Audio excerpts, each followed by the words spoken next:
नमस्कार, श्रेष्ठ भारत में आपका स्वागत है। सियासी नुक्ता विद मुक्ता में आज हम बात करने वाले हैं राहुल गांधी के हिंदुत्व वाले मेकओवर की, जिसकी शुरुआत राहुल गांधी की केदारनाथ यात्रा से हो गई है। राहुल गांधी अक्सर चुनाव के पहले विशुद्ध हिंदू अवतार में नजर आने लगते हैं। हालांकि केदारनाथ यात्रा को वो निजी यात्रा बता रही हैं, लेकिन सियासी मैदान में कुछ भी निजी नहीं होता। तो फिर राहुल गांधी की यात्रा कितनी निजी है और इसका कितना हिस्सा 2024 के चुनाव से जुड़ा है? गांधी परिवार का हिंदुत्व कितना असली है, कितना दिखावा? आइए आपको विस्तार से बताते हैं।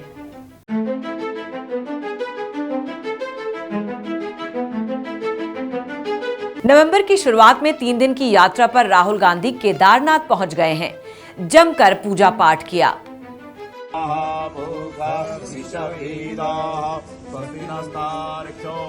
राहुल ने बाबा केदारनाथ की आरती में हिस्सा लिया।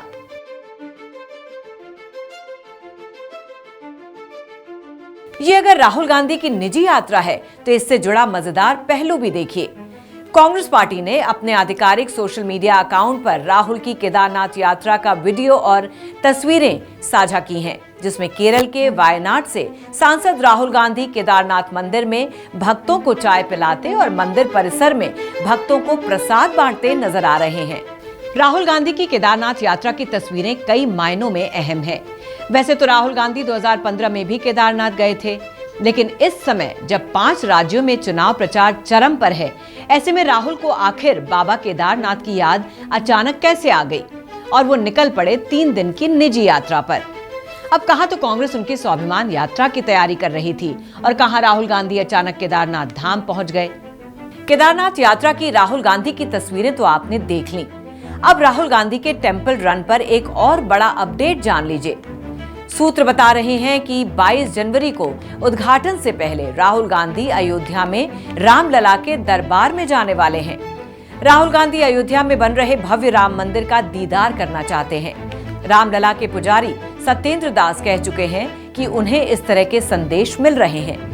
अगर राहुल गांधी 22 जनवरी से पहले अयोध्या जाते हैं तो निश्चित तौर पर कांग्रेस ये प्रचारित करने में कोई कोर कसर नहीं छोड़ेगी कि 1984 में अयोध्या में बाबरी मस्जिद का ताला राहुल के पिता स्वर्गीय राजीव गांधी ने ही खुलवाया था। राहुल गांधी का मंदिर मंदिर द्वारे द्वारे जाना बेशक उनकी निजी आस्था हो सकता है, लेकिन अगर आप राजनीति में हैं और प्रधानमंत्री बनने का ख्वाब पाले हुए हैं तो आपका कोई काम निजी नहीं होता है, बल्कि सार्वजनिक जीवन की हर गतिविधि को सार्वजनिक नजरिए से ही देखा जाता है। वैसे भी राहुल गांधी का इतिहास बताता है कि चुनाव आते ही उनकी हिंदू आस्था कुछ ज्यादा ही हिलोरे भरने लगती है। आखिर हम ऐसा क्यों कह रहे हैं, ये जानने के लिए आपको थोड़ा फ्लैशबैक में जाना होगा, तभी आपको पूरी पटकथा समझ में आएगी। राहुल गांधी की ये 3 तस्वीरें बहुत कुछ कहती हैं। पहली तस्वीर केदारनाथ की है, जहां नवंबर के पहले हफ्ते में राहुल गांधी पहुंचे, जबकि दूसरी तस्वीर उनके स्वर्ण मंदिर में सेवा के वक्त की है, जहां पिछले महीने अक्टूबर में उन्होंने माथा टेका था और सेवा की थी। पिछले साल सितंबर में राहुल गांधी उज्जैन पहुंचे थे और बाबा महाकाल के दरबार में पूजा आरती की।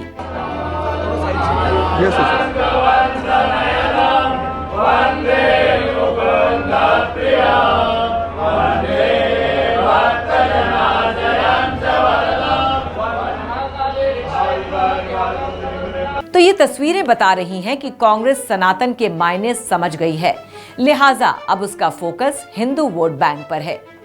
2024 के चुनाव से पहले राहुल गांधी का ये नया अवतार है। ऐसा अवतार जो विपक्ष के आंख की किरकिरी बन सकता है, उसकी आंखों में जलन पैदा कर सकता है।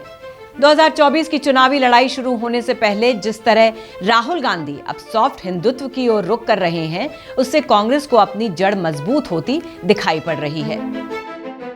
दरअसल कांग्रेस जानती है कि अगर 2024 की चुनावी वैतरणी पार करनी है तो उसे हिंदू वोट बैंक को साधना होगा, नहीं तो उसकी लुटिया मझधार में डूब सकती है और मोदी के विजय रथ को रोकने के उसके सपनों पर पानी फिर सकता है। कांग्रेस की रणनीति में सॉफ्ट हिंदुत्व खुलकर दिखने भी लगा है। इस साल मई में प्रियंका गांधी ने जबलपुर से मध्य प्रदेश में चुनावी अभियान शुरू किया तो पूरे जबलपुर शहर में हनुमान जी की गदा लगाई गई। यही नहीं, कमलनाथ ने अपने गढ़ छिंदवाड़ा में बागेश्वर वाले बाबा धीरेन्द्र शास्त्री की कथा करवाई।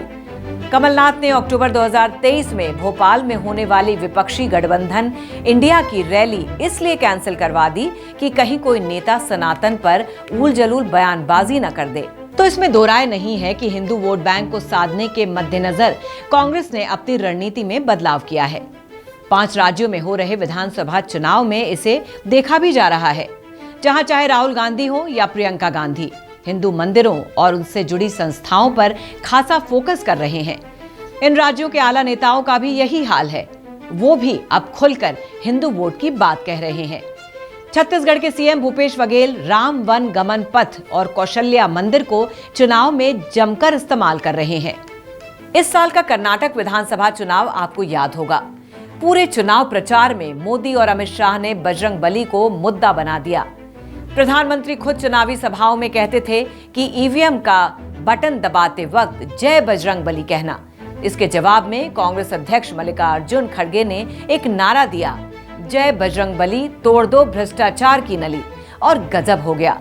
चुनावी नतीजे आए तो बजरंगबली की कृपा बीजेपी पर नहीं बल्कि कांग्रेस पर बरसती दिखाई दी। कांग्रेस ने भारी बहुमत से कर्नाटक का चुनाव जीत लिया। बासवराज बोम्मई, बीएस येदुरप्पा जैसी कर्नाटक की तगड़ी लीडरशिप और भारी भरकम बीजेपी चारों खाने चित हो गई। भगवान राम सबके हैं, भगवान हनुमान सबके हैं, ये किसी खास पार्टी की जागीर नहीं।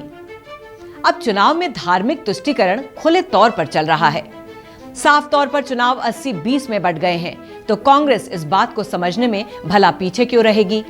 कांग्रेस भी अपनी रणनीति 80-20 के हिसाब से ही बना रही है। वो किसी भी हालत में बहुसंख्यक वोटों को नाराज नहीं करना चाहती है।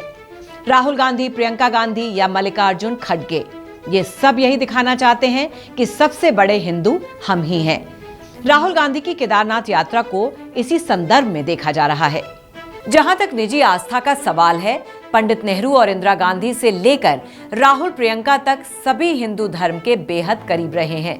आपको याद होगा 2017 में राहुल गांधी गुजरात के सोमनाथ मंदिर की यात्रा पर गए थे। तब उनके साथ स्वर्गीय अहमद पटेल भी थे। राहुल गांधी ने सोमनाथ यात्रा के दौरान विजिटर्स बुक पर दस्तखत नहीं किए थे, तो हंगामा मच गया कि राहुल गांधी गैर हिंदू के तौर पर सोमनाथ मंदिर गए हैं। विवाद बढ़ने पर कांग्रेस प्रवक्ता रणदीप सुरजेवाला ने राहुल गांधी की सोमनाथ मंदिर के अंदर की तस्वीरें जारी की और कहा कि राहुल जी ने विजिटर्स बुक में एंट्री की थी। राहुल जी सिर्फ एक हिंदू ही नहीं है, वो जनेऊधारी भी हैं। इस पर बीजेपी ने खूब हो हल्ला किया। बीजेपी प्रवक्ता संबित पात्रा ने कहा, राहुल गांधी के लिए धर्म सुविधा का विषय है, आस्था का नहीं। राहुल गांधी को बताना चाहिए कि आखिर वो हैं कौन। गांधी परिवार हिंदुत्व को लेकर विपक्ष के निशाने पर रहा है। इस मुद्दे पर सबसे ज्यादा प्रहार सोनिया गांधी ने झेले हैं। सोनिया गांधी ने ईसाई धर्म में जन्म लिया, स्वर्गीय राजीव गांधी से विवाह किया। हिंदू मान्यताओं के मुताबिक ऐसा होने पर वो खुद ब खुद हिंदू बन गईं। लेकिन उन्होंने हिंदू धर्म स्वीकार कर लिया है या ईसाई धर्म छोड़ दिया है, ये कहने की तब तक कोई जरूरत नहीं पड़ी जब तक वो कांग्रेस अध्यक्ष नहीं बनी। अपने परिवार की तरह सोनिया गांधी भी अक्सर हिंदू रीति रिवाज निभाती देखी जाती रही हैं। सोनिया गांधी द्वारिका और बद्रीनाथ पीठ के शंकराचार्य ब्रह्मलीन स्वामी स्वरूपानंद सरस्वती के आश्रमों में जाती रही हैं और उनसे आशीर्वाद भी लेती रही हैं। ये सर्वविदित तथ्य है कि 2008 में जब गंगा को राष्ट्रीय नदी घोषित किया गया तो इसके लिए खुद सोनिया गांधी ने तत्कालीन प्रधानमंत्री मनमोहन सिंह से सिफारिश की थी। सोनिया के दोनों बच्चों राहुल और प्रियंका की हिंदू धर्म में गहरी आस्था की तमाम तस्वीरें समय समय पर मीडिया की सुर्खियां बनती रही हैं। गांधी परिवार से जुड़े करीबी जानते हैं कि प्रियंका गांधी और उनके दोनों बच्चों की संस्कृत में गहरी रुचि है। प्रियंका गांधी को तो अपनी दादी स्वर्गीय इंदिरा गांधी की तरह रुद्राष्टकम मुज़बानी याद है। गांधी परिवार में हिंदुत्व के सबसे करीब रही हैं स्वर्गीय श्रीमती इंदिरा गांधी। उनको हिंदू धर्म की बारीकियां सिखाई थीं उनके योग गुरु धीरेन्द्र ब्रह्मचारी ने। पूर्व प्रधानमंत्री इंद्र कुमार गुजराल ने अपनी आत्मकथा matters of discretion and autobiography में धीरेन्द्र ब्रह्मचारी के दबदबे का विस्तार से जिक्र किया है। धीरेन्द्र ब्रह्मचारी ने नेहरू और इंदिरा दोनों को योग सिखाया था। इंदिरा गांधी की जीवनी लिखने वाली कैथरीन फ्रैंक ने भी इंदिरा गांधी के हिंदू धर्म से लगाव को लेकर विस्तार से लिखा है। सियासी नुक्ता विद मुक्ता में चर्चा शुरू हुई थी राहुल गांधी की केदारनाथ यात्रा से। हमने इस पर थोड़ी बहुत नुक्ताचीनी की तो पूरे गांधी परिवार की हिंदू धर्म वाली कुंडली खंगाल ली। अब कहने का मतलब यह है कि 2024 की चुनावी पिच अगर हिंदू बैटिंग ग्राउंड के लिहाज से बनती है तो कांग्रेस के पास भी इस पर खेलने के लिए बहुत कुछ है। अब वो बात अलग है कि वो कितना खेल पाती है। आपको सियासी नुक्ता विदमुक्ता का ये एपिसोड कैसा लगा, हमें जरूर बताइए।